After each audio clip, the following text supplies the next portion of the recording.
Hola a todas y todos, nuevamente vamos a dar inicio a la lección virtual correspondiente al tema de detectores. Esta lección se va a dividir en dos partes. Una en la cual vamos a analizar las características generales de los detectores y otra en la cual vamos a repasar uno a uno los principales tipos de detectores que vamos a estar estudiando en este curso, ¿ok? Para lecciones presenciales vamos a dejar la técnica de cromatografía, de cromatografía acoplada a masas, porque vamos a estudiarla como una técnica acoplada propiamente y por tanto no lo vamos a meter como dentro de los detectores usuales, a pesar de que hoy en día se utiliza mucho la cromatografía masas o la cromatografía masas-masas. eh, Queremos que se entienda que la espectrometría de masas es una técnica en sí, ¿ok? Es una técnica en sí que se acopla a la técnica de separación cromatográfica. Por tanto, hemos decidido dejar los detectores típicos o tradicionales y masas lo trataremos por aparte. Para dar inicio a esta parte de la presentación, acá tenemos un detector FIT de ionización en llama, ¿verdad? Eso es lo que significa FIT, Flame Ionization Detector. Ya vimos el funcionamiento en clases previas, en un video, les mostraba yo qué era lo que sucedía y demás, y más adelante vamos a estarlo ahondando en profundidad. ¿Cuáles son las características del detector ideal?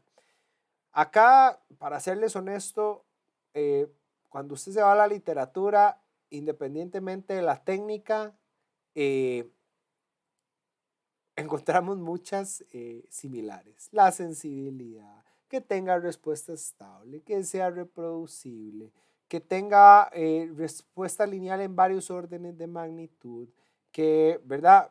Que tengan tiempos de respuesta corto, que tengan bajo ruido. Eso se repite mucho en diferentes técnicas, ¿ok? Acá en gases, ¿qué adicionaría yo? Esta, la que pueda trabajar a un intervalo de temperaturas amplio de trabajo. Porque recuerden que usualmente las muestras vienen en caliente.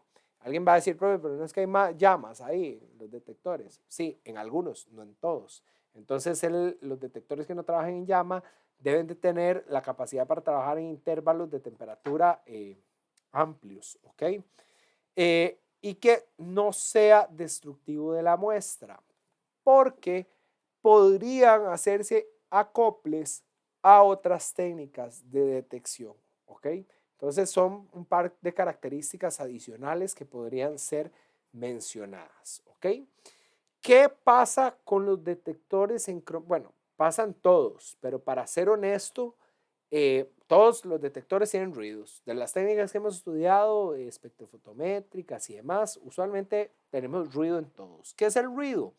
El ruido es una señal aleatoria que sube y baja, como se ve en esta imagen, ¿verdad? Tenemos un movimiento aleatorio de la señal analítica, ¿verdad? Eh, Se debe a diversos factores, ¿verdad? Eh, pero lo importante es que ese ruido usualmente es constante. Yo lo que quiero es que sea bajo, ¿ok? Pero la deriva, que la deriva es un concepto que ya habíamos visto, pero aquí voy a hacerle especial énfasis porque en GC a veces suele haber mucho problema de deriva. La deriva podríamos interpretarlo, voy a abrir comillas porque no lo veamos así. La deriva sería como un ruido a largo plazo, ¿ok? Pero no es que es ruido a largo plazo, sino que la deriva, a diferencia del ruido, el ruido es totalmente errático, digamos, aleatorio, arriba, abajo, arriba, abajo, arriba, arriba, arriba, abajo, abajo, arriba, arriba, arriba, abajo, etcétera. La deriva no, la deriva lleva una tendencia, o va para arriba o va para abajo, ¿ok? ¿A qué se debe la deriva? Bueno, la deriva usualmente se debe a factores físicos relacionados con los consumibles, que la calidad llamémosle la calidad del gas portador. Tenemos también problemas a veces químicos por el hecho de que la columna pueda sangrar, como lo vimos en una de las primeras diapositivas. En general tenemos factores o físicos, ¿verdad? Bueno, cambio de los flujos del gas de arrastre, llámese cambios no adrede, ¿verdad? Sino que cambios porque el regulador de presión no está bien o porque el gas está contaminado. Esas son las principales causas de las derivas. Esos factores físicos y químicos. El ruido es como, llamémoslo, inherente del detector, ¿ok? La deriva no, la deriva va a cambiar en el largo plazo, ¿ok? La idea es que esas fuentes siempre las encontremos y las eliminemos. Y si no es posible, usualmente se trabaja con diferentes enfoques de calibración instrumental para mejorarlos. Como por ejemplo, hay equipos, hay softwares que tienen la capacidad de hacer una corrección matemática de la señal por deriva en la corrida propiamente. Esa es una. Otra es que utilicemos estándares internos. ¿Se acuerdan que les decía que en la cromatografía se usan muchos estándares internos? No solo por el hecho de que separamos varios analitos, sino porque lo que le pase a mi analito le va a pasar al estándar interno. Entonces, el estándar interno es otra de las razones por las, la deriva es otra de las razones por las cuales usamos estándar interno en cromatografía. Y la otra son recalibraciones. Entonces, de repente, tenés que inyectar 50 muestras y sabes que cada muestra te dura 5 minutos y sabes que la deriva está muy marcada cada hora. Entonces de repente haces calibraciones cada hora. Entonces 10 muestras, volvés a calibrar, 10 muestras, volvés a calibrar, 10 muestras, volvés a calibrar y así sucesivamente. O cada 10 muestras metes uno de tus estándares y haces una corrección de la calibración con ese estándar. Lo más correcto sería volver a recalibrar, pero son opciones que se pueden manejar, ¿ok? Ahora, ¿cuáles son los principales tipos de detectores? Acá en el cuadro trato de resumirlos los que vamos a estar viendo. Ya les decía que el espectrómetro de masas lo vamos a analizar como una técnica acoplada, lo vamos a dejar para otra clase, para una clase presencial, ¿ok? Entonces, el más típico y famoso es el de ionización en llama, que básicamente lo que mide es corrientes iónicas por una pirólisis que se da. Es un tipo de detector universal, o sea que básicamente a una gran mayoría de moléculas él puede responder, al igual que el TCD. El TCD responde a una gran mayoría de moléculas y es porque se mide los cambios de conductividad térmica que pasan, que siente un filamento que está caliente y dependiendo del gas que pase, como tienen diferentes conductividades térmicas, pasa gas de arrastre, hay una señal fija, pero pasó un analito y la conductividad térmica cambió. Entonces se genera una señal diferente, ¿ok?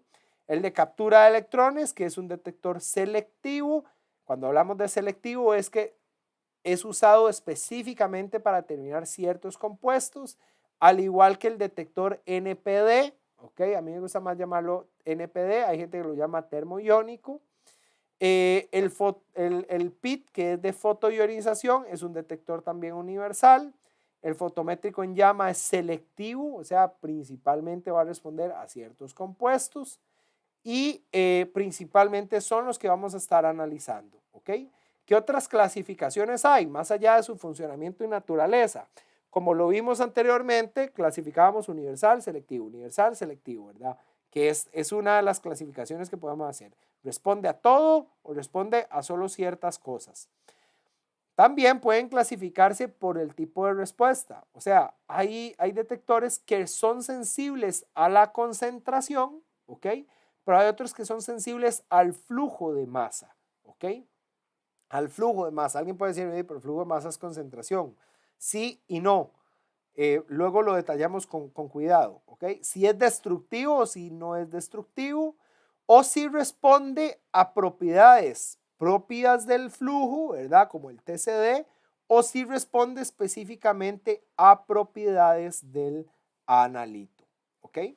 Recordar que de lo que habíamos visto en el video aquel y demás, que yo les decía que en los detectores es muy importante, igual lo conversamos en gases, les decía que es muy importante un flujo auxiliar llamado gas make-up, porque el gas make-up lo que me evita es esto, lo que me evita es ensanchamiento de picos. Independientemente si es un detector que responde a la concentración o que responde al flujo de masa, cuando usted tiene un flujo mayor del gas make-up, vas a evitar el ensanchamiento de picos, que si trabajas a flujos más bajos o sin gas make-up, ¿ok?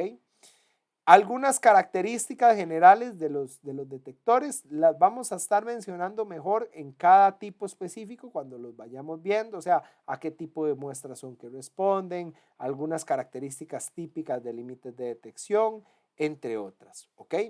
Esa imagen es un cuadro comparativo de ámbitos de respuesta lineal. Como pueden ver, el FIT se la juega bastante bien en el sentido de que puede analizar concentraciones altas y también puede llegar hasta concentraciones bastante pequeñas. El masas acá lo vamos a sacar y vamos a estar analizando los otros en específico. Por ejemplo, este LSD que es selectivo, ¿por qué usar el LSD? Por ejemplo, o el NPD, porque yo prefiero pasar de un FIT a un NPD, por ejemplo, cuál es la diferencia, entre otras cosas. Para esta parte, como son características generales, no tenemos preguntas, ¿ok? Tal vez tenemos ahí un desarrollo de ideas, como les venía diciendo, podemos hacer una pausa activa, anotar las principales cosas que nos quedaron claras, las que nos quedaron dudas para luego discutirlo. Después de la segunda parte es donde sí tenemos más preguntas, tenemos, yo diría que casi que un cuestionario más largo de autoevaluación para el cierre de esta unidad. De momento vamos a dejar esta primera parte hasta acá, ¿ok? Y nos vamos a mover a hacer ese ejercicio y posteriormente pasamos a la segunda y última parte de esta lección de detectores, que sí va a ser un poquito más larga porque vamos a analizar todos los tipos de detectores y sus principales características. Nos vemos en la siguiente parte. Gracias.